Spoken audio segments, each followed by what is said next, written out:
Visakha movie సంస్థ ద్వారా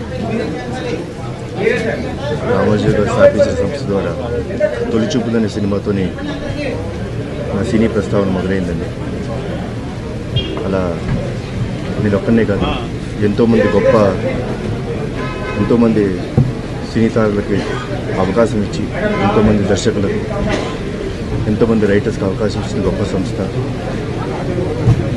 అలాగే బుల్లితెరలో ఎంతోమంది ఆర్టిస్టులని, సినీ దర్శకులను, రచయితలను పరిచయం చేశారు. ఈనాడు దినపత్రిక ద్వారా న్యూస్ మనకి చేరువ చేశారు.